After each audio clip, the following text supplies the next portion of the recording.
10 minutes pour convaincre, c'est notre émission spéciale élection et aujourd'hui parlons Busan. Busan avec un tandem à notre micro, Manu et François. Eh bien Manu Figueiredo, je crois que tu es la tête de liste, donc c'est toi qui vas nous dire pourquoi a donc voté maintenant pour toi et pourquoi tu te présentes. Eh ben bonjour Raymond. Donc pourquoi voter pour nous parce que on a des ambitions, faire de Busan un village où il fait bon vivre. Pourquoi parce que Busan a des atouts uniques. C'est quoi par exemple ça? Alors on a donc une forêt exceptionnelle, un théâtre du peuple qu'il faut pas oublier, qui attire chaque année des milliers de visiteurs, de spectateurs.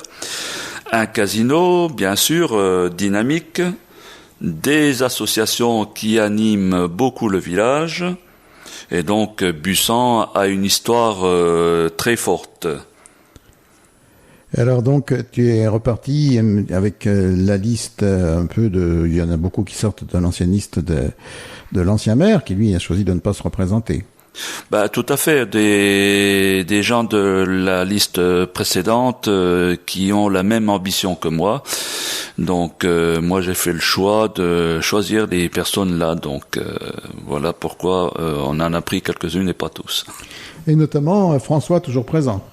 Toujours présent, oui. Donc je me suis entretenu avec Manu il y a une petite année sur si j'étais d'accord de partir ou pas avec lui. Je lui ai dit oui, mais les conditions seront quand même importantes. Donc on va pas tout casser. On va essayer de faire progresser encore le village, faire connaître le village, communiquer, ce qui est très important. Et là, à ce moment-là, j'ai donné ma parole en 2024. 2025, au mois d'août, on a démarré. On est parti au mois d'août. Et donc, fin octobre, la liste était montée. Elle était complète avec des suppléants. Donc, on était 17.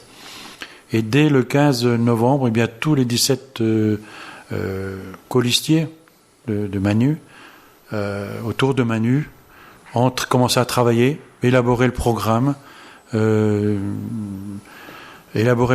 faire des choix sur ce qui était réalisable pour le mandat.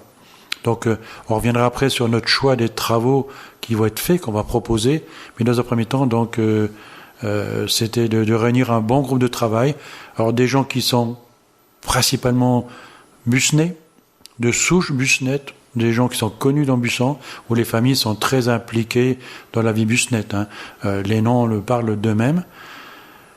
Nous n'avons pas beaucoup trouvé de jeunes candidats. On en a trouvé un qui a 28 ans. Les autres, on a du mal à trouver, puisqu'il y a des jeunes, mais pas des jeunes qui sont ancrés dans le territoire busnais. Donc c'était un peu notre handicap. Mais c'est une force aussi d'avoir des gens qui sont mûrs, des gens qui connaissent le fonctionnement d'une mairie, des gens qui savent, qui connaissent un budget, construire un budget, d'être serein. Et puis les nouveaux qui sont incorporés sont de très bonne volonté et ont beaucoup d'idées. Et nous ont fait remarquer que ce qui est le point qui a pêché jusqu'à maintenant, quelles que soient les communes, c'est la communication. La communication, on a bien sûr le Bus Info qui est un journal de communication, mais ça ne suffit pas. Donc Manu a pris des engagements, qui va dire vis-à-vis des Busnais ce qu'il va faire au niveau des contacts avec le public. Qu'est-ce qu'il souhaite faire déjà au niveau des vœux. Enfin, vas-y Manu. Voilà, ouais, tout à fait. Tu es déjà le roi des animateurs à Busan, donc ça te connaît.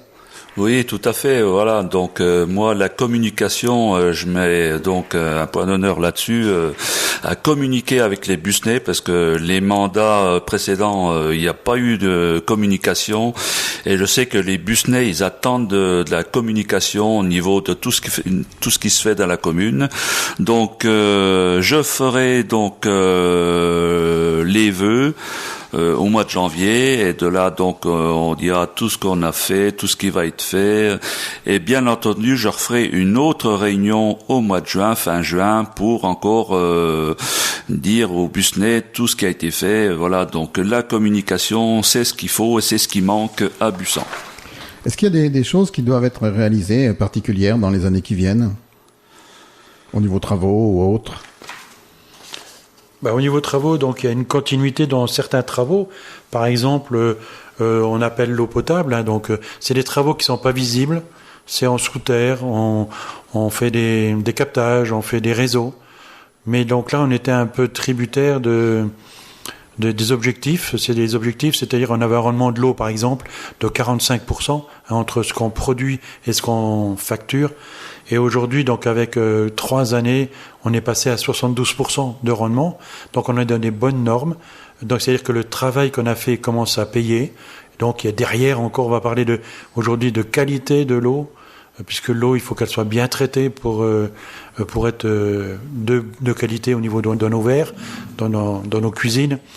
Et puis, en dernier ressort, quand sûrement à la fin du mandat, il y aura tout le volet donc défense incendie qui va être primordial, qui est lié à l'eau et qui va être primordial. Donc là, on avait déjà commencé un petit peu avec des sapeurs-pompiers habitants Bussan de travailler sur le schéma, mais il est un peu en stand-by actuellement, mais il reprendra. Donc, dans fin de mandat, c'est un sujet très, très sensible.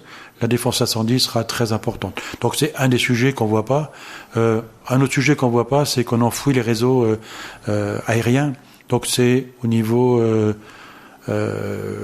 visuel, mais c'est surtout au niveau solidité des réseaux, puisque tout ce qui est enterré, c'est beaucoup plus difficile à tomber lorsqu'il y a des grandes rafales de vent, qu'il y a des arbres qui tombent sur les fils. Donc tout ça, c'est quand même important. Et puis on est dans un cadre donc de social, dans la mesure où on veut donc amener de la visibilité visible, plus de fils, plus de choses comme ça. C'est très important. Des choses qu'on voit pas. Donc ça, il faudra bien sûr le continuer. Et puis continuer des gros travaux, comme on a commencé donc à faire dernier mandat. On a fait ce qu'on appelle le complexe du quartier, qui est une belle maison où on peut accueillir 30 personnes au couchage, une belle cuisine, 120 places. C'est un beau monument que on va faire revisiter au Busney. Donc ça, c'est impératif de faire ça très très rapidement pour montrer que on a mis de l'argent. On a mis 2 160 000 euros subventionnés à 30%. Mais ça veut dire qu'il faut montrer ce qu'on va faire, montrer ce qu'on a fait, et ça c'est très très important. On parlera plus tard peut-être des accès qu'on a déjà prévus. Donc l'eau, l'enfouissement des réseaux, ça c'est ce qui est pas visible, mais ce qui est visible, ça va être nos travaux, notre programme de travaux d'investissement sur les années qui vont venir. Donc c'est des choses qui vont se mettre en place. Et bien sûr, vous aurez des élus aussi dans la communauté de communes. Et là, vous avez peut-être besoin d'y travailler. Alors, la communauté de communes, je vais prendre encore la parole. Donc là, il y a 3 postes pour Bussan. Donc on a 3 candidats titulaires et un candidat suppléant. Manu sera, bien sûr, comme tête de liste de la liste. Il est tête de liste aussi des candidats donc de la communauté de communes. Après l'orientation que l'on fera avec le comité de communes, ça sera pas tout à fait défini. On va être constructif, on ne sera pas en opposition, mais il faudra que les choses soient faites ouvertement, qu'on évite d'avoir des choses, des équipes contre une autre équipe. On veut que tout le monde soit solidaire dans cette communauté de communes. On veut la faire avancer, on veut la faire bouger, et on veut qu'elle prenne en charge ces travaux qu'elle va pouvoir, qu'elle peut ou qu'elle pourra faire si elle veut bientôt. Le culturel, prendre le culturel, ce qui serait bien, prendre peut-être l'eau et l'assainissement dans 5-6 ans. La Comcom devra prendre des compétences. Moi, je serais plutôt en tant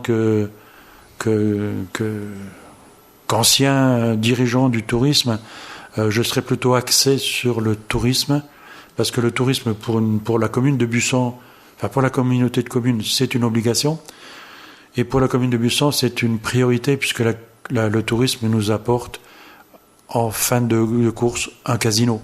Puisqu'on est station de tourisme, commune touristique, station verte, station pêche, et tout ça nous a permis d'avoir un casino. Un casino, c'est bien d'avoir un casino chez soi, mais financièrement, ça rapporte 450 000 euros par an, en plus des impôts. Donc ça permet au Busney d'être moins imposé et ça nous permet surtout d'avoir des ressources pour faire des travaux très importants. Voilà, donc à peu près au niveau de la communauté de communes, ce que je pense. Manu, pour lui, ça sera nouveau, donc il a encore un petit peu de temps à y réfléchir, mais un peu de temps, c'est-à-dire une quinzaine de jours. Hein. Après le 15 mars, il peut plus réfléchir, il est obligé d'avoir des positions fermes. Ouais, moi, ce que je voulais dire, c'est que je ne ferai pas de promesses qu'on ne pourra pas tenir. Hein. Ça, c'est clair, et je serai pas là pour endetter la commune. Donc, on fera tout ce qui est en notre pouvoir pour embellir Busan, pour donner envie de venir à Busan, mais voilà, sans endetter la commune et sans tenir des promesses qui ne seront pas faites. Alors vous avez certainement des précisions encore à apporter, qui seront d'ailleurs en guise de conclusion, parce que nous allons bientôt approcher de nos 10 minutes de notre émission, 10 minutes pour convaincre les Busnais. Pour convaincre les Busnais, donc on va les inviter à venir nous voir et nous écouter donc le vendredi 6 mars à la salle des fêtes à 19h30, où on pourra compléter notre programme. Notre programme, eh bien, rapidement, ce que je peux dire au niveau des pistes envisagées, donc il y aura d'autres choses. Donc ça va être la création d'une salle de sport qui va être jumelée avec l'école et qui pourra servir à l'école et aussi donc aux associations locales. Alors, ça ne sera pas un gymnase de 300 mètres carrés, ça sera une salle de sport de 90 mètres carrés avec des douches et vestiaires qui permettra d'être aussi un complément pour le stade de foot. Deuxième point, donc on va réaménager les abords de l'étang des sources avec une destination de loisirs. On va faire de la rénovation énergétique et structurelle pour des bâtiments locaux, donc l'école et puis le bâtiment qui est près de la poste. On va lancer un défi transversal et patrimonial pour demander aux Busnais de participer à ce défi. Ça sera un fil rouge pour nous, pour l'avenir. Donc ça va être plusieurs choses. Conforter de façon simple et durable la source Marie. C'est un précieux témoin de l'épopée du thermalisme busnais. Donc il faut faire quelque chose. Renaturer et réenchanter la source de la Moselle. Redonner une cohérence globale dans une vision durable du site de la Mouline. Et évolution demain de la rue du Théâtre avec une nouvelle image et de nouveaux usages. Tout ça, c'est des programmes qui sont réalisables durant le mandat et peut-être plus que la durée du mandat, puisque suivant les finances, la rue du Théâtre sera un gros chantier à mettre en place en coordination avec l'État et le théâtre, qui est bâtiment d'État aussi. Donc c'est des pistes. Donc venir à la réunion publique, voter pour notre liste, voter pour Manu, Busan source d'avenir, et ensemble faisons revivre notre village. C'était un très bon slogan. Voilà. Manu, en conclusion? En conclusion, à côté de ça, n'oublions pas aussi les urgences, bien entendu l'école, l'EHPAD et les commerces. Donc si on est élu, on va s'attaquer dès qu'on est en place à tous ces points aussi noirs qu'il faudra bien entendu régler. Voilà, donc comme dit François, votez pour nous, votez pour la liste Busan source d'avenir. Et n'oubliez pas donc notre réunion le vendredi 6 mars à 19h30.